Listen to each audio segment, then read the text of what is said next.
Ok. ¿Me escuchan? Sí, doctor. Bueno, muchas gracias. Entonces,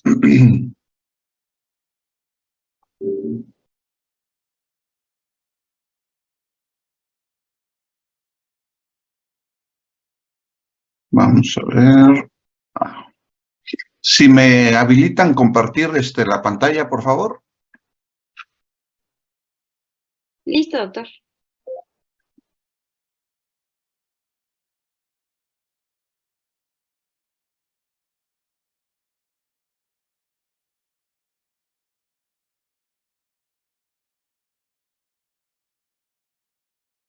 ¿En qué nos quedamos ayer?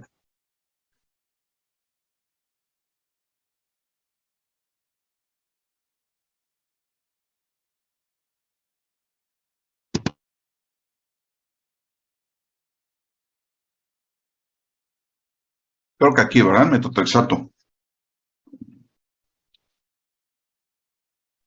Sí, doctor.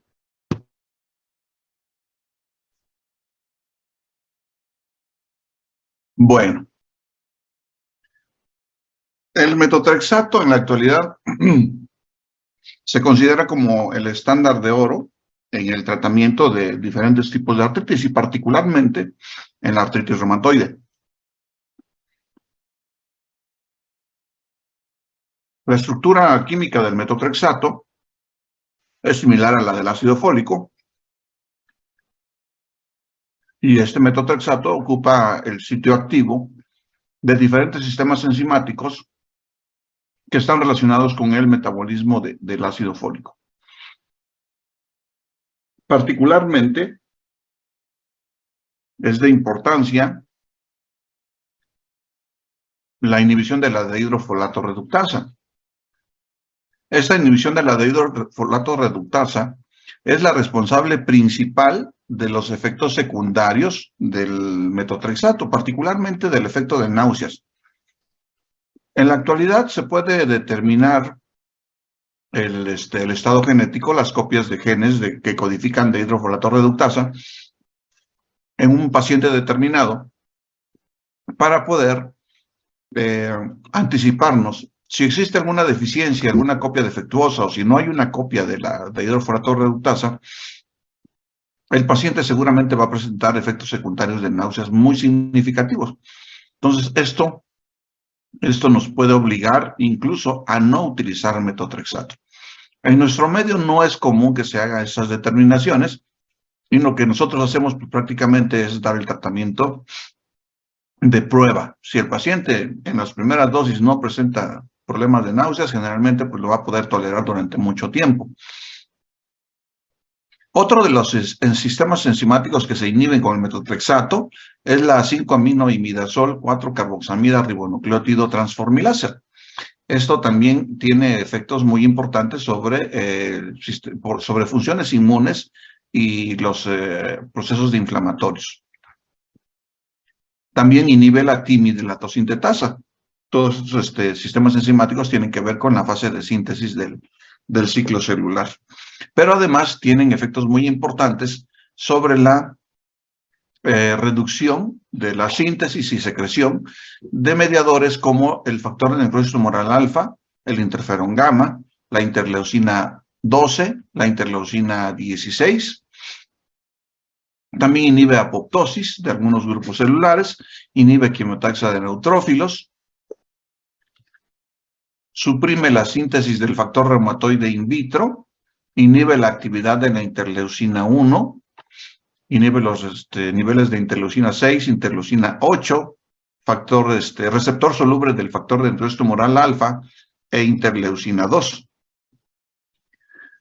Dentro de los beneficios clínicos que tenemos, particularmente en lo que se refiere a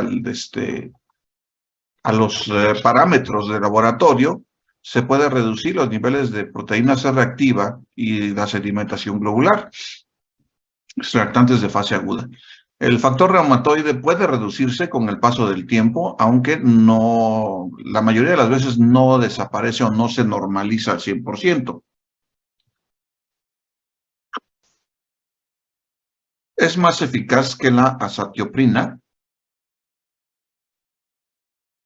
estadísticamente superior a la ciclosporina A.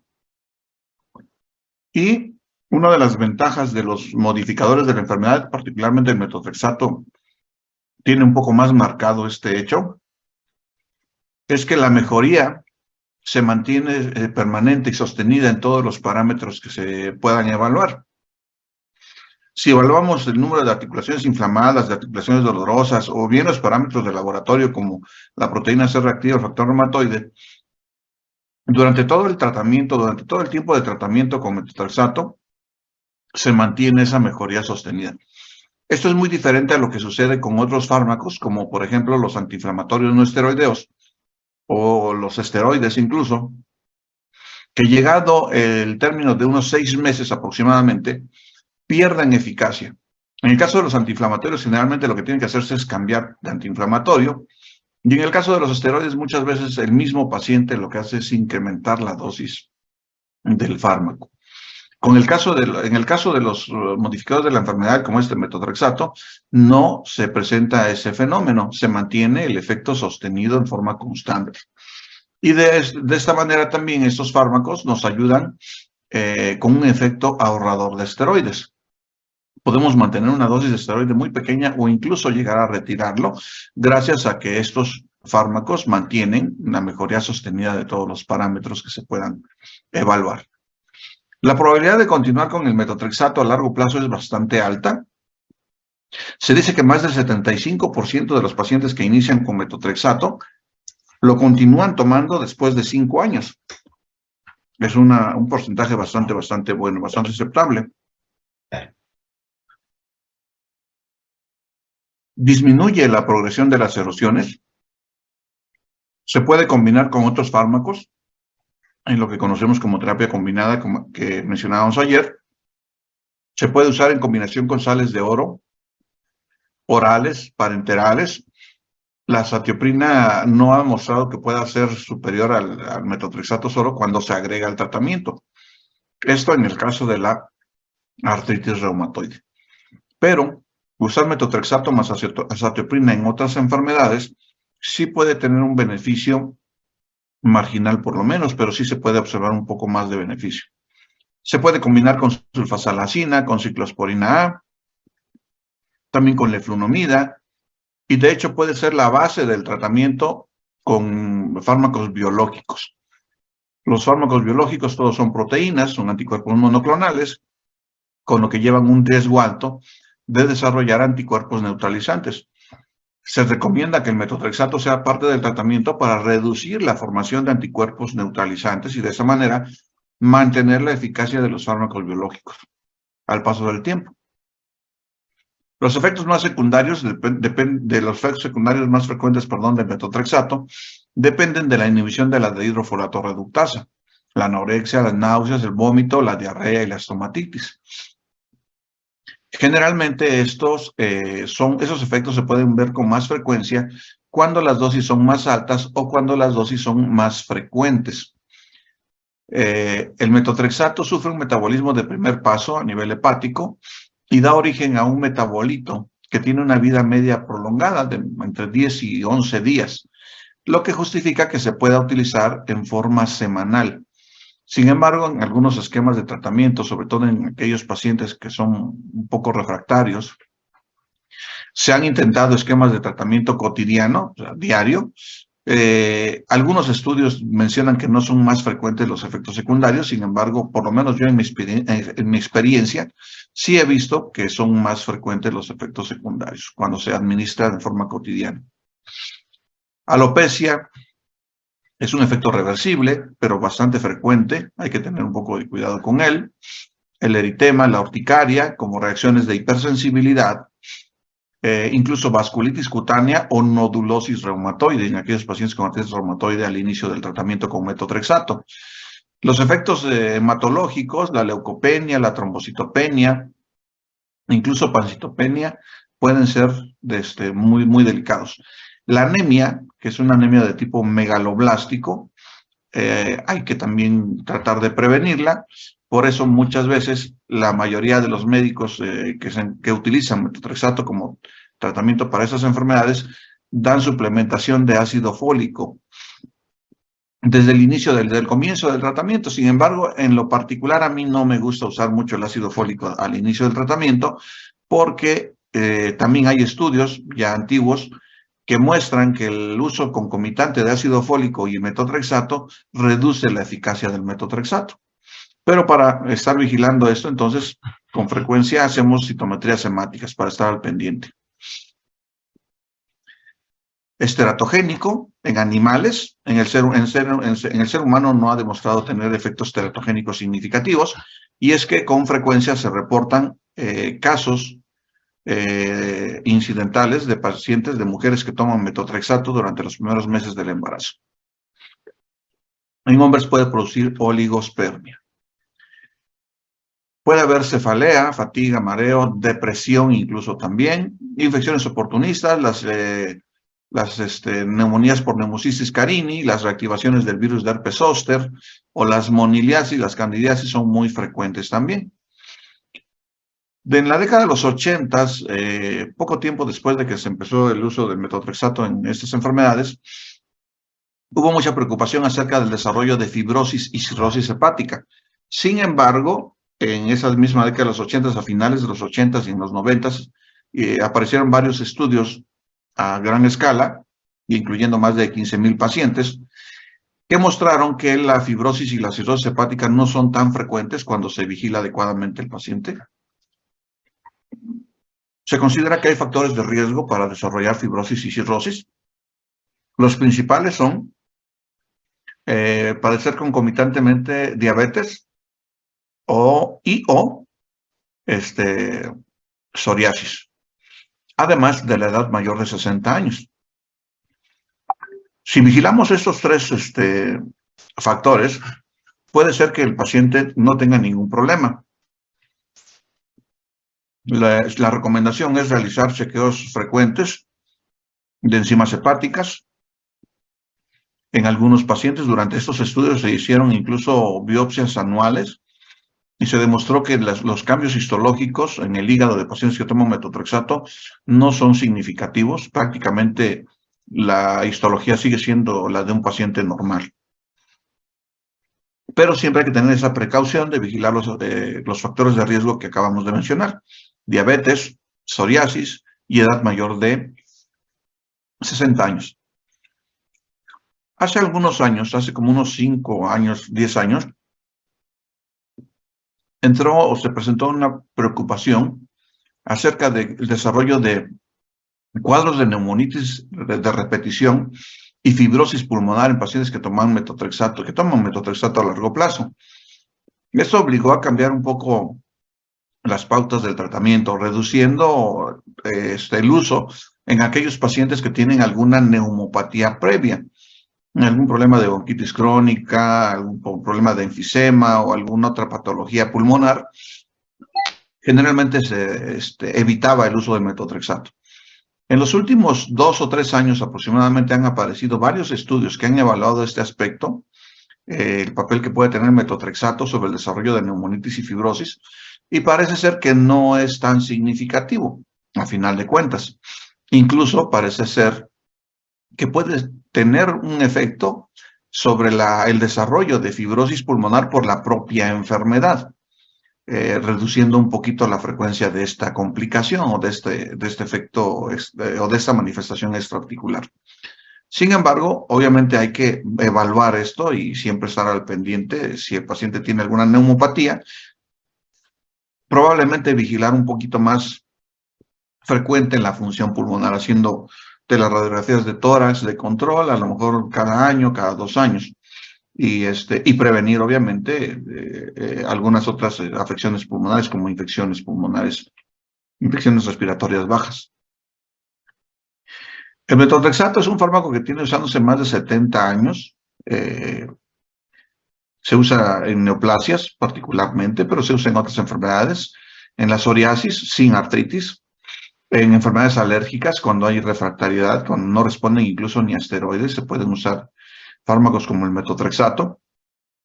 Las presentaciones son oral, tabletas de 2.5 miligramos, es la única presentación. El original es que se llama ledartrexate, Trae 100 tabletas, está costando ahorita alrededor de unos 2,000 pesos, un poco más o menos. Y hay varias marcas genéricas o marcas alternativas, como esta que ahorita no existe, el Trixilem con 50 tabletas de 2.5 miligramos también. En la actualidad están en comercio dos marcas, una que se llama AC Bonda y otra que se llama Ulmextral. De hecho, durante el 2019 y 2020 no encontrábamos metotrexato por ningún lado. Tuvimos que hacer muchos cambios de tratamiento en muchos pacientes con metotrexato. Actualmente ya no es tanto problema. En algunas ocasiones preferimos el uso de la vía parenteral.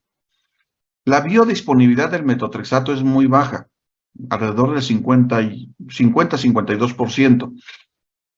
Esto significa, si el paciente se toma 2 tabletas, realmente le van a hacer efecto a una sola tableta. Una sola tableta es lo que se absorbe bien. Con la presentación inyectable, eso no sucede. La biodisponibilidad es del 100%. Toda la dosis que se administra, toda la dosis va a ser eficaz. Y aunque demos la misma dosis vía oral y la misma dosis parenteral, siempre va a tener mejor resultado la vía parenteral. Eso sería bastante más adecuado para la mayoría de los pacientes.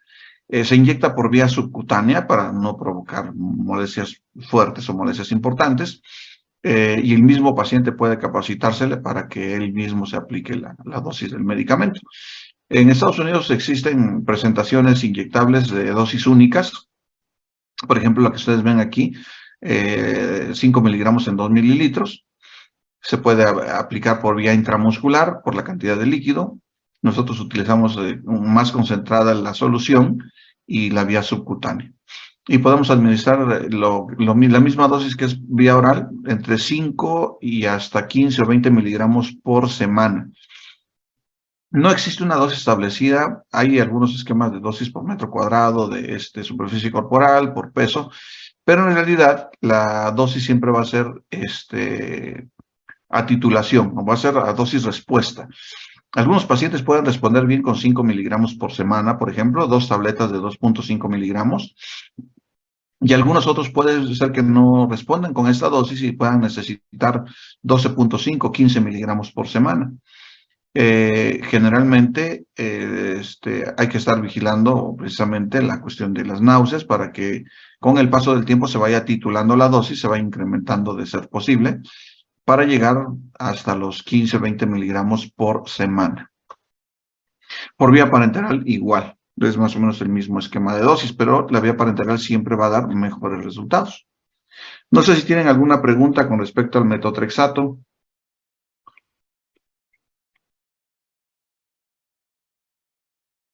No, doctor. Continuemos. La zatioprina es un profármaco. Se convierte a 6-mercaptopurina y tiopurina. Disminuye la síntesis de nuevo de purinas, disminuye el número de linfocitos circulantes, suprime la proliferación linfocitaria, inhibe la producción de anticuerpos, inhibe la producción de factor reumatoide in vitro, inhibe la inmunidad humoral y celular, suprime la actividad de células NK, natural killer, o como se le llama actualmente, linfocitos granulares grandes, perdón. Aquí está el mecanismo de acción sobre algunos nucleótidos para la modificación de la transcripción de genes o de la síntesis de DNA. Lo mismo el ácido micofenólico, también tiene un mecanismo muy parecido. Y de esta forma, al modificar la síntesis del DNA, pueden detener el ciclo celular en la fase de síntesis precisamente, pero además con los diferentes efectos sobre mediadores inflamatorios. Esta 6-mercaptopurina tiene efectos que provocan inmunosupresión, que son los que se aprovechan en el tratamiento, pero como efecto adverso también está la mielotoxicidad. Eso es muy importante valorarlo. Lo que debemos repetir periódicamente es la citometría hemática para valorar cuenta de plaquetas, cuenta de leucocitos principalmente. La zatioprina se usa a dosis de 1 a 3 miligramos por kilogramo de peso al día. Se sugiere no rebasar 4 miligramos por kilogramo como dosis máxima. Tiene menor eficacia que el metotrexato en la artritis reumatoide. En la artritis reumatoide, si se combina con metotrexato, no supera el metotrexato solo. Pero en otros padecimientos, combinar metotrexato con azatioprina puede dar mejores resultados. Por ejemplo, en la polimiositis y la dermatomiositis, podemos ver un control más adecuado de la inflamación del músculo estriado. Es útil, es eficaz en manifestaciones cutáneas y articulares del lupus eritematoso sistémico.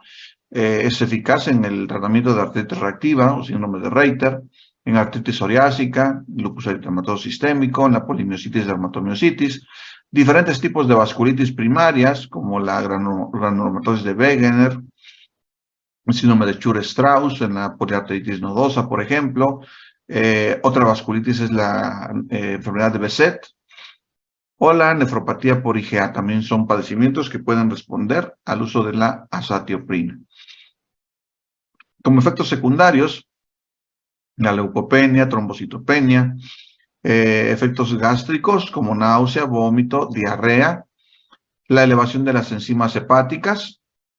Aquí es muy importante tomar en consideración, ya lo habíamos mencionado, cuando se elevan las enzimas hepáticas, las transaminasas o aminotransferasas, al doble del máximo normal, se recomienda que se reduzca la dosis a la mitad de lo que se está tomando el paciente y que le provoca la elevación de las enzimas hepáticas.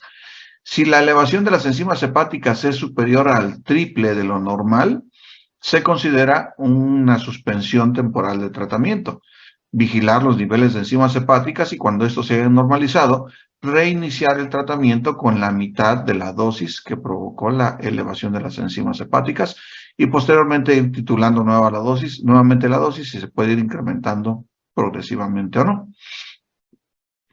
Un efecto muy importante o bastante delicado puede ser el aumento en la frecuencia de enfermedad linfoproliferativa, particularmente el linfomas no Hodgkin.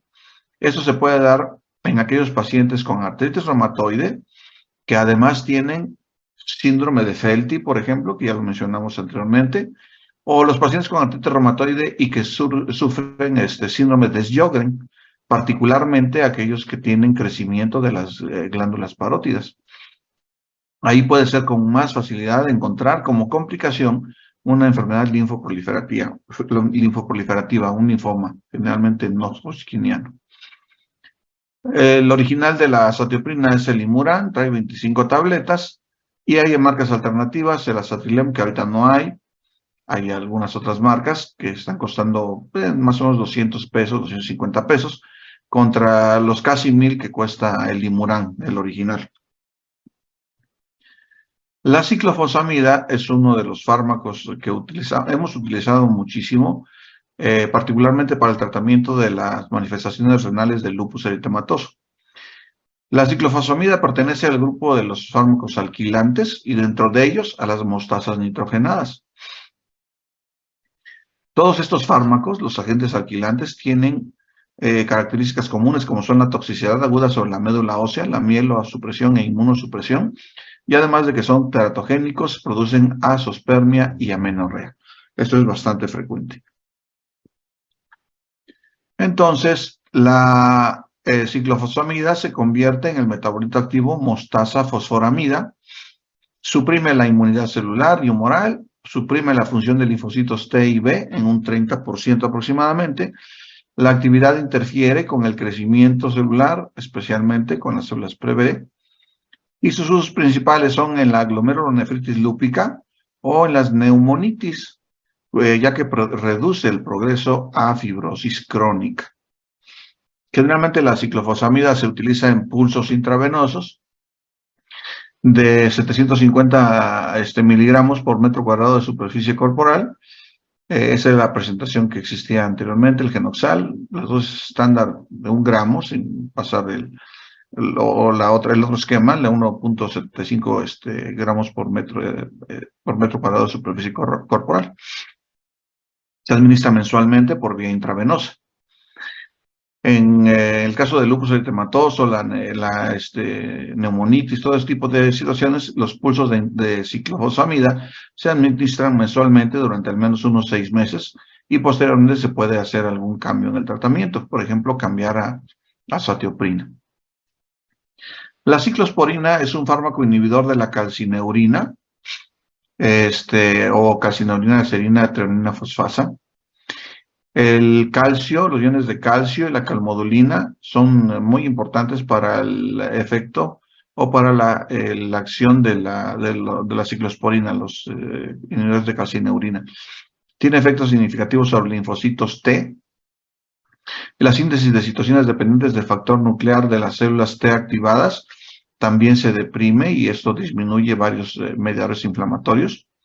Se une a receptores intracelulares, conocidas como inmunofilinas, como forma genérica, y en particular con la ciclofilina. Los complejos de ciclosporina e inmunofilina se unen a la calcineurina y la bloquean. El componente citoplásmico de estas proteínas no se transporta hacia el núcleo y se evita la activación de leucotrienos o linfocitos T, y la síntesis de citocinas. Se reduce la producción de interleucina 2, interleucina 3, 4, 5, el factor estimulante de colonias granulocito macrófago, el factor transformante de crecimiento alfa, el interferón gamma. Se reduce la proliferación de linfocitos. Ese sería el mecanismo de acción de la ciclosporina y el tacrolimus. Ambos son inhibidores de la calcineurina también. La ciclosporina es eficaz en artritis reumatoide, sola o combinada con metotrexato o con la cloroquina. Si se usa combinada con metotrexato, puede superar el metotrexato solo. La ciclosporina A ofrece pocas ventajas cuando se usa, sobre otras drogas, cuando se usa como monoterapia. Se puede usar la ciclosporina A en la psoriasis, en el lupus eritematoso sistémico, sobre todo cuando hay manifestaciones de nefropatía. La toxicidad por ciclosporina incluye el desarrollo de hipertensión o nefrotoxicidad. Para evitar esta nefrotoxicidad se recomienda no sobrepasar 4 miligramos por kilogramo de peso al día y no permitir incrementos de la creatinina mayor al 30% de la basal. Por eso es recomendable tener una determinación de creatinina sérica basal.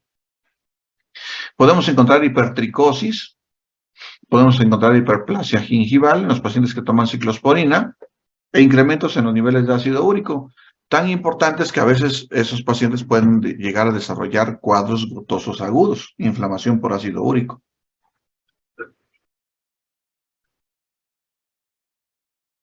Estas son las presentaciones de la ciclosporina, cápsulas de 100 miligramos, hay cápsulas de 50 miligramos y una emulsión de 100 miligramos por mililitro. Esta se recomienda que se tome exclusivamente con jugo de manzana y se administra cada 24 horas. Los efectos secundarios de la ciclosporina al tacrolimus son muy similares: la hipertensión, la hiperlipemia, la diabetes, la nefrotoxicidad, la alopecia, la neurotoxicidad, la hiperplasia gingival y el hirsutismo. Esas son las presentaciones del tacrolimus, de 5 miligramos y de 1 miligramo. Desafortunadamente son medicamentos que son un poco costosos y tienen que usarse en forma crónica. No sé si tengan alguna pregunta con respecto a la ciclofosfamida y la ciclosporina.